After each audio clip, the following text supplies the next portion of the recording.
So I'll start today's talk. सब लोगों को नमस्कार। मैं सबसे पहले आपको ये बताना चाहूँगा कि आपका जो कॉन्फिडेंस है, जो आपका इंटरनल सेल्फ कॉन्फिडेंस है, जिसकी वजह से आप आगे बढ़ते हैं, जिसकी वजह से आप बहुत सारी चीजें हासिल करते हैं, तरक्की करते हैं, वो पूरी तरह से डिपेंड करता है कि आपकी एक्चुअल में इनकम्स कितनी है और आपके पास में एसेट्स क्या है।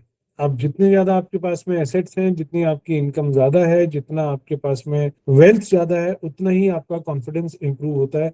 ये स्टैटिस्टिकली प्रूवन है। और जिन लोगों के पास ज्यादा पैसा है वो लंबा भी जीते हैं, not just because they have access to lot of medical facilities, हालांकि वो भी एक बहुत बड़ा कारण है, but also because they are internally more happy and confident.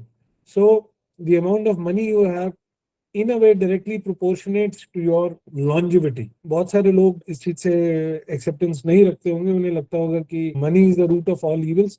The fact is that money, actually speaking, is the root of lot of happiness. So what are the broad things? I'll cover 5 important aspects जो हम नहीं करते हैं।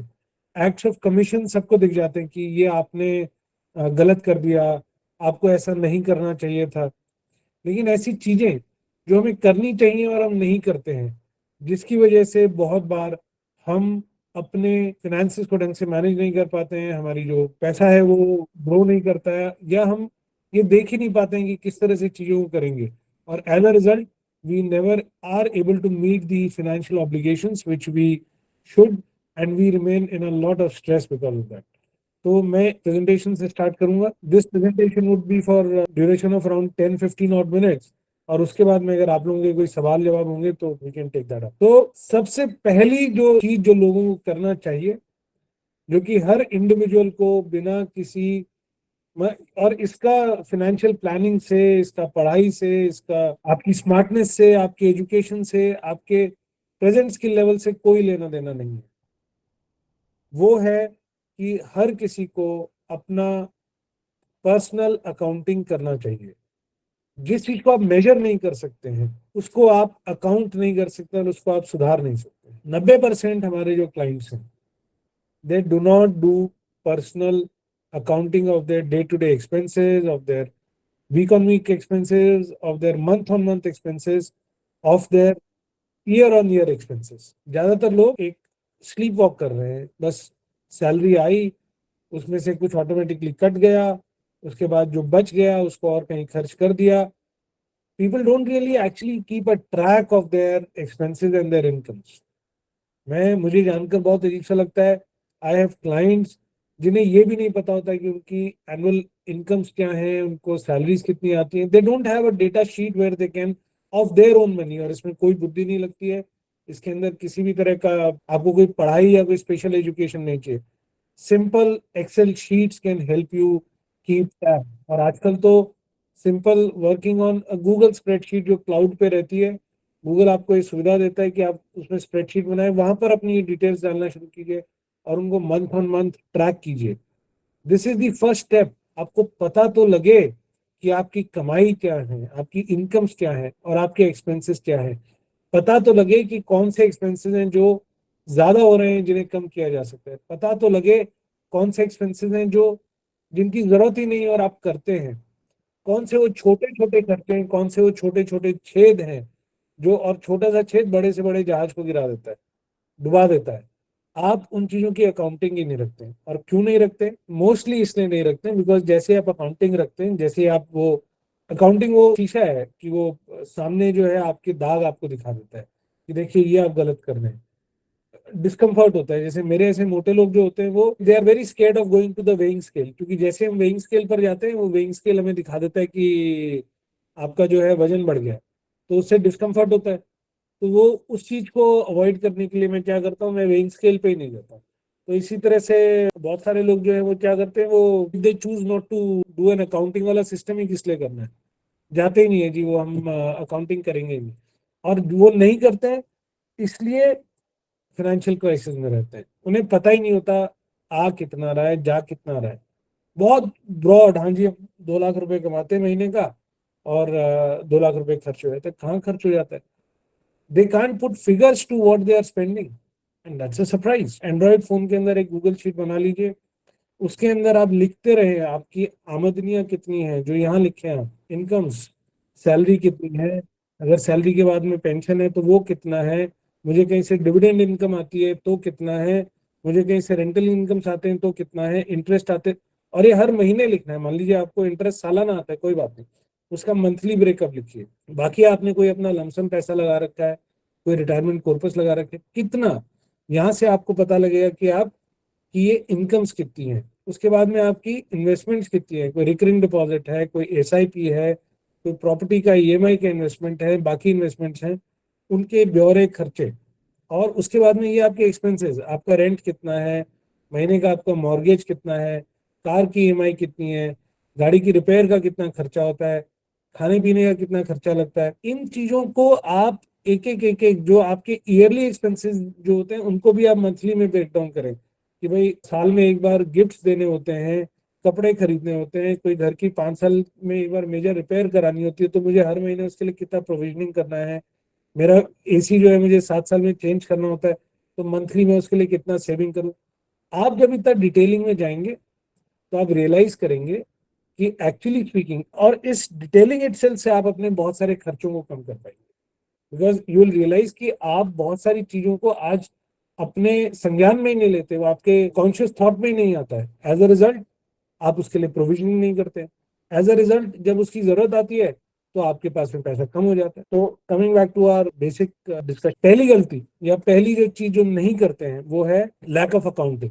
हर individual को अपना महीने का income का और एक्सपेंसेस का ब्यौरा बनाकर रखना चाहिए। जब आप इसको महीना दर महीना बनाएंगे, साल दर साल बनाएंगे, you will be able to see a pattern, you will be able to see कितनी इनकम्स आई, आपको दिखेगा मैंने कौन से खर्चे किए। और ये रिकॉर्ड जो है ये आपको हेल्प करेंगे in maintaining your financial health, in keeping your direction right and helping you become rich. दिखने में बहुत साधारण बात लगती है, पर मैं आपको एश्योरेंस दे सकता हूँ 70% जो आपकी फाइनेंशियल जीत है वो इस पे डिपेंड करती है। इस पे नहीं डिपेंड करती है कि आपने कहाँ पैसा लगाया है, क्या उससे रिटर्न है। यहाँ से शुरुआत होती है, और अगर आप शुरुआत नहीं करेंगे सही तो फिर उसके बाद में वो अंजाम से आगाज का पता लग जाता है। नेक्स्ट जो एक समस्या है जो आज की तारीख में बहुत है वो है जी, saving is a big problem. Savings हम करना ही नहीं चाहते। हमारे को आज जो है, मतलब आप आज दिलवा दीजिए, आप ये समझें कि जो भी आज आप प्रेजेंट में खरीदते हैं वो आप प्रेजेंट में नहीं खरीद रहे हैं, वो आप भविष्य से उधार ले रहे हैं। You are borrowing from the future. किस लिए खरीद रहे हैं? आप खरीद रहे हैं पियर्स को इम्प्रेस करने के लिए, आप खरीद रहे हैं बिकॉज स्पेंड करने से बड़ा मजा आता है। लोग क्रेडिट कार्ड्स लेते हैं, उसकी चर्चाएं करते हैं, देखिए मेरे क्रेडिट कार्ड में ये मुझे सुविधाएं मिलती है, without realising all those credit cards, all those personal loans, all the car loans, वो जो जीरो ईएमआई वाली स्कीम्स हैं, all these are actually financial traps.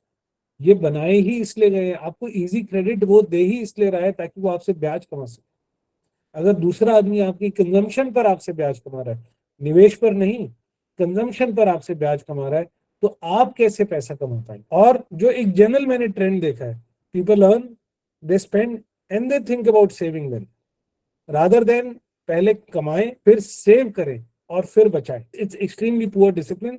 And then people think ये अपने आप हो जाएगा, बाद में हो जाएगा। आप किसी के भी घर जाइए, unnecessary furniture, unnecessary gadgets, unnecessary clothes, I mean it's a complete hedonistic treadmill, people are running on it, बस बस बस किसी तरह से। और इम्प्रेस किसको कर रहे हैं?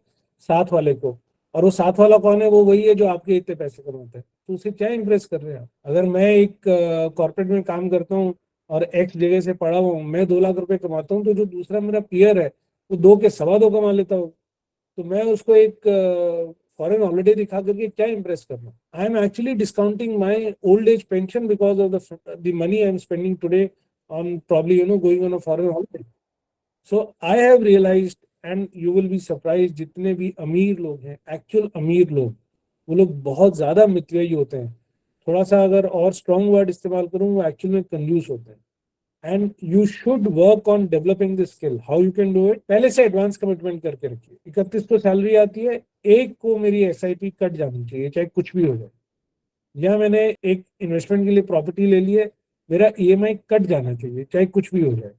या मेरे को ईएमआई और एसआईपी और ये सब नहीं पसंद आता है, कोई बात नहीं, मेरा आरडी मैंने रिकरिंग डिपॉजिट करा रखा है, वो मुझे कट जाना चाहिए, मुझे मिले ही इतना जितना, जिससे कि मैं बचा हुआ खर्चा चला आ करके, और मैं उसके बाद खर्च करके पैसा नहीं बचाऊंगा। इसका एक बड़ा अच्छा एग्जांपल मैं आपको बताता हूँ। गवर्नमेंट ने किसी टाइम में, सरकार जो है वो टैक्स बाद में कलेक्ट करती थी, तो सरकार के टैक्स कलेक्शन में बड़ा डिफॉल्ट होता था।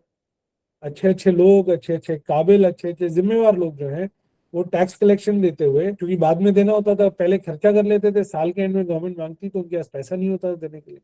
So government had huge default collection bills थे जो उनको लोगों से टैक्स से कलेक्ट करने थे। सरकार ने उसके बाद में सिस्टम लागू किया टीडीएस का, टैक्स डिडक्टेड एट सोर्स। उन्हीं लोगों को सैलरी या उनकी इनकम कट के मिलने लगी, वो उस हिसाब से अपने खर्चों को एडजस्ट करने लगे। यहाँ पर वो एक वो पार्किंसन लॉ है ना, जितनी मेरी इनकम बढ़ती है मेरे खर्चे उतने स्ट्रेच हो जाते हैं।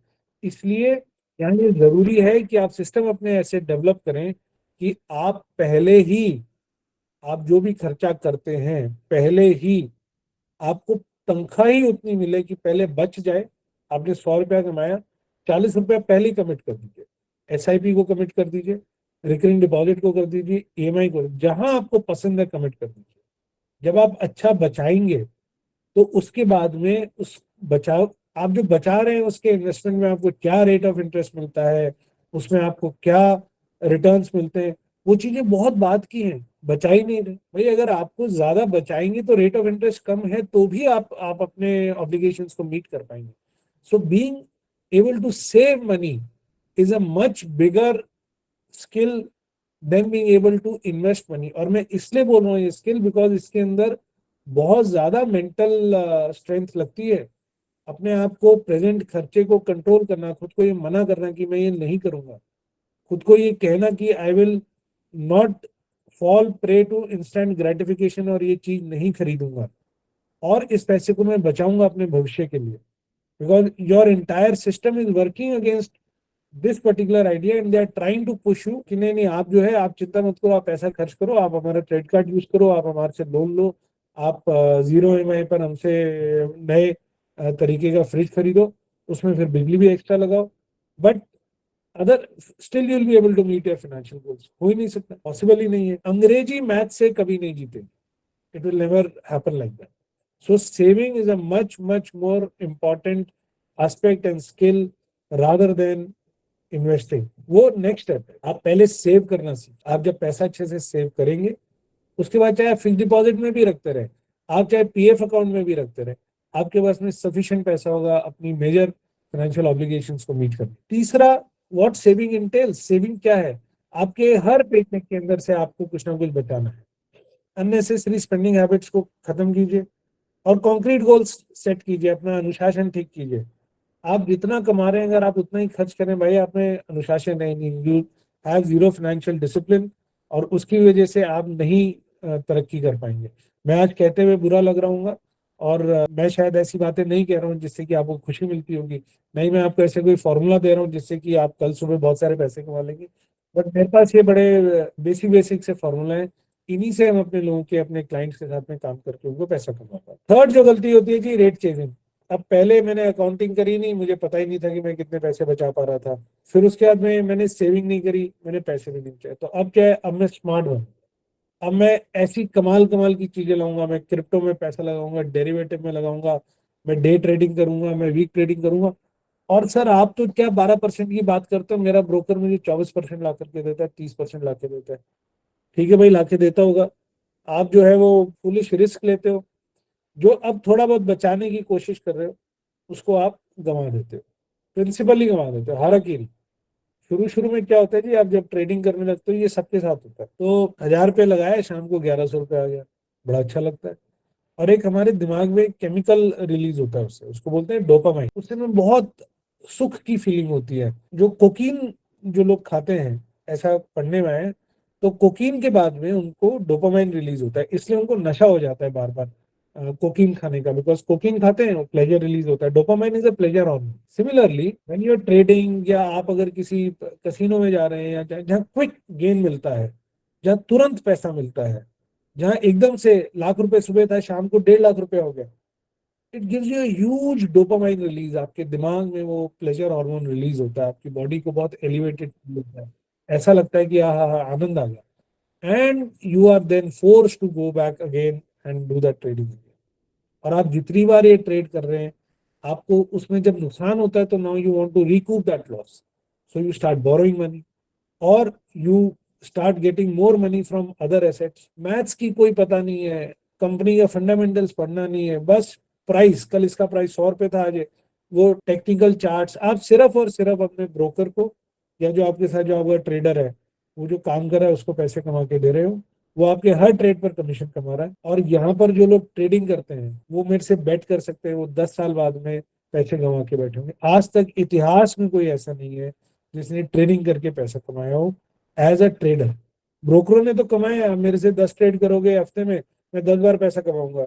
आप एक बार मेरे से कोई इक्विटी खरीद के बैठ गए, या आपने एक बार मेरे से कोई म्यूचुअल फंड खरीद लिया और बैठ गए, तो मेरा तो एक बार वन टाइम इन्वेस्टमेंट हुआ, खत्म हो गया। तो trading, any kind of a trading is basically going to kill your principal amount and it is going to ruin you. Next है जी वो लुभावनी स्कीम्स, बड़े मतलब अवॉइड, फाइन प्रिंट अवॉइड करके, और वो कोई कह रहा है सर उसके पास में ऐसी स्कीम है। इन्हीं वैल्यू टॉक्स में बात करते हुए एक जनाब ने मेरे से पूछा, सर वो मेरे को 30% ऑफर कर रहा है। मैंने कहा भाई उसके पास अगर 30% ऑफर करने की हिम्मत है तो वो आपको क्यों कर रहा है, वो खुद ही कर ले। Then why does he need anyone else's money. Market में 18-20% पे तो नॉर्मल पैसा ब्याज पे मिल जाता है, आपको उसके लिए तीसरे आदमी की जरूरत नहीं होती है। तो देन बिकॉज वो आपको वो सुनाना चाह रहा है, आपने पहले दो चीजों को ठीक नहीं किया, अब आप चाह रहे हैं कि मैं उसको किसी तरह से कॉम्पनसेट करूँ, मेरे जो थोड़े बहुत इन्वेस्टमेंट्स हैं उसके ऊपर मैं ज्यादा पैसा कमा लूँ, और इसलिए आप वहां ट्रैप्स में फंसते हो। बला खूबसूरत होती है भाई, it is always a honey trap. और यहाँ हनी ट्रैप क्या है, मनी का हनी ट्रैप क्या है, पैसे आपको धोखा कैसे देते हैं।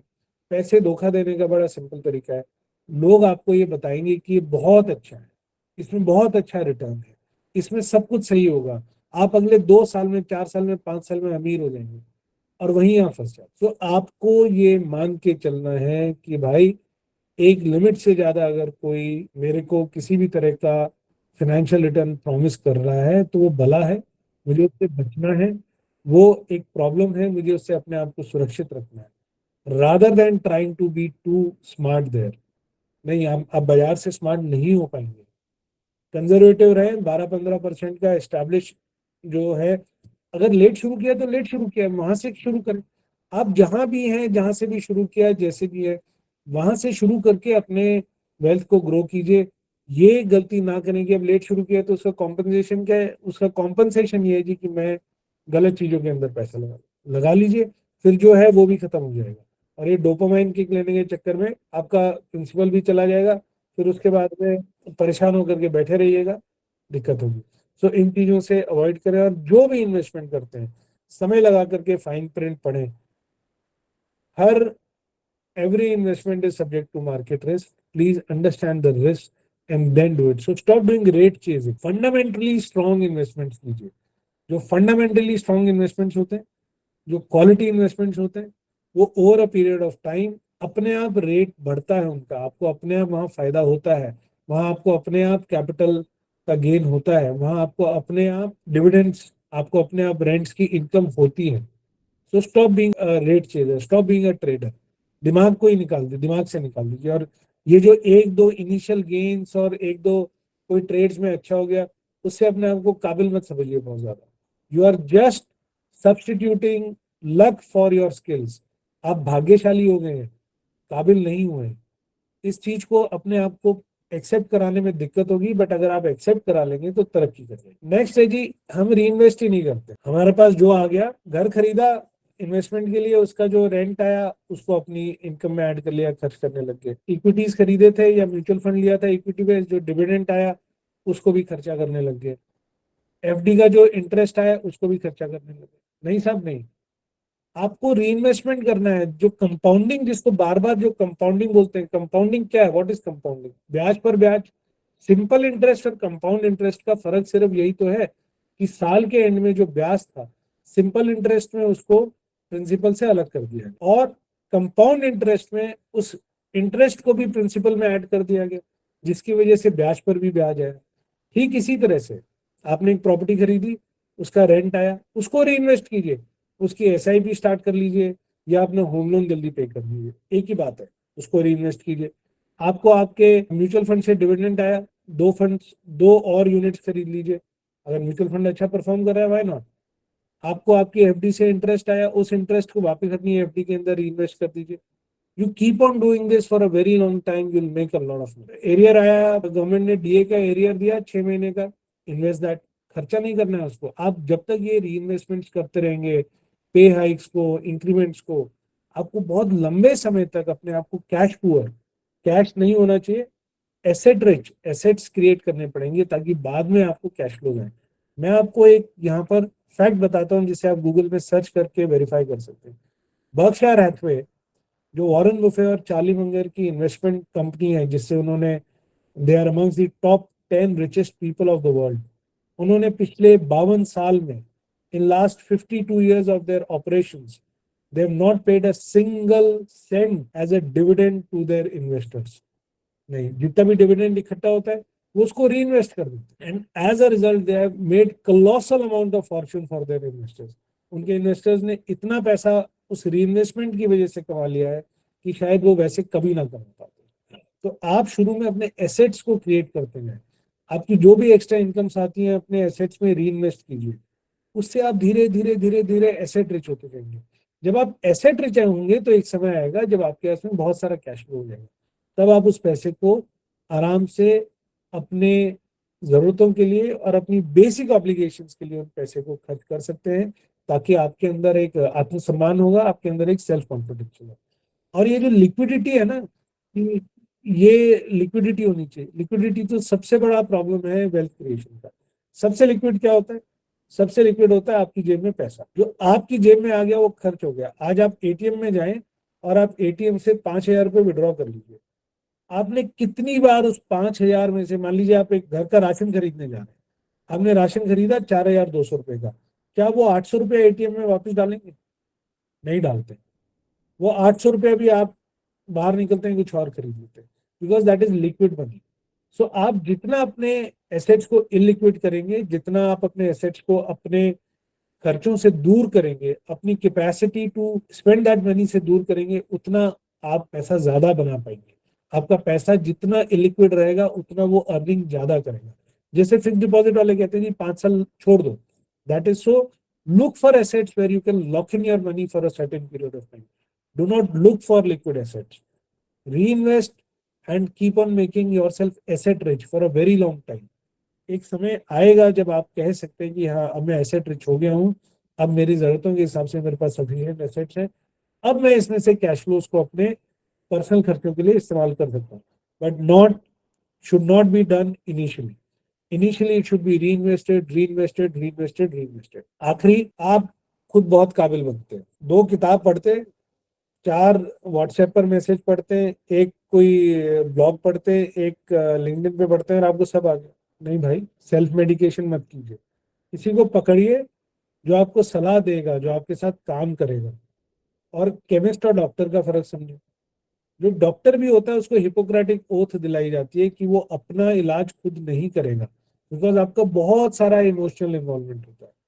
और किसी से, किसी एडवाइजर की मदद लेने से, किसी फाइनेंशियल एडवाइजर की मदद लेने से, किसी ब्रोकर की मदद लेने का मतलब ये नहीं कि आपको काम नहीं करना पड़ेगा, आपको तो फिर भी करना है, लड़ाई तो आपकी है। भगवान श्री कृष्ण ने तो अर्जुन का रथ चलाया, युद्ध तो अर्जुन को ही करना पड़ा। लेकिन कहीं वो इमोशनल होकर के सही एक्शंस ना लेता, या वो ढंग से युद्ध ना करता, या उसकी डायरेक्शन ना सही होती, that was the job of the सारथी, और that is what Lord Krishna was doing. He was keeping the direction of the fighter right. So you also need to keep your directions right when you are building your wealth. For keeping your directions right, seek help of an advisor who will keep you emotionally balanced and in that space। जब ऊपर नीचे होगा वो आपको कहेगा कोई बात नहीं जी, ऐसा होता है, थोड़ा रहिए, बैठिए, चीजें ठीक हो जाएंगी। वो आपको ये बताएगा सर इस चीज के अंदर अभी पैसा मत लगाओ। वो आपके साथ काम करेगा, आपको वो निर्णय लेने में, डिसीजंस मैट्रिक्स बनाने में हेल्प करेगा। ऐसे एडवाइजर से जरूर बचे जो आपको 2 साल में अमीर बनाना चाहता हूँ, क्योंकि वो एडवाइजर नहीं है। ये आखिरी स्लाइड है जी, और ये मैं आपको बता रहा हूँ कभी नहीं होगा। आप कभी भी गेटिंग रिच क्विक होगे नहीं, आप कभी भी बहुत जल्दी पैसा नहीं कमा पाओगे। कमाना होता तो कमा लिया होता। अगर आपके पिताश्री नहीं कमा पाए और आप खुद अगर 20 25 30 40 साल तक नहीं कमा पाए, तो अभी ऐसा कुछ नहीं बदला है कि आप अगले 2 साल में कमाएंगे। इस बात को बार बार अपने आप को रियलाइज करें। ट्रेड करके आप पैसा नहीं कमा पाएंगे। और जो बहुत चमकदार बातें करने वाले पाइट पाइपर होते हैं, जो आपको बहुत जल्दी पैसा कमाते हैं, वो आपके बच्चे को ही किडनैप करेंगे, जैसे पाइट पाइपर ने किडनैप किया था। और लास्ट में अपने कंफर्ट जोन से बाहर नहीं आना, ये सोचना कि जी हमारे साथ तो सब कुछ सही होगा, हम सिगरेट भी पियेंगे, शराब भी पियेंगे, बट हमारी हेल्थ सही रहेगी। ऐसा नहीं होगा भाई। अपने आप को, अनकंफर्ट को, अपने डिस्कंफर्ट को, अपनी तकलीफ को एक्सेप्ट करें और उसका इलाज करना शुरू करें। एक्शन लें आज से। फर्स्ट अगेन, अकाउंटिंग, महीने की अकाउंट शीट बनाएं, चाहे आज जहां भी है, एक्शन लें। सेकंड, पैसा सेव करना स्टार्ट करें।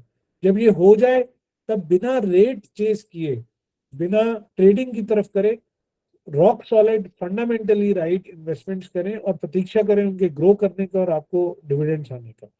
और आपने जो इन्वेस्टमेंट्स करी, उनसे जो कमाइयाँ हो रही हैं, जो आपकी ईयर मंथ मंथ जो एक्स्ट्रा इनकम्स आती हैं, उसको री इन्वेस्ट करें और अपना एसेट बेस बढ़ाएं। और समझदार लोगों के साथ फाइनेंशियल एडवाइजरी का काम करें, ताकि आपको फायदा हो।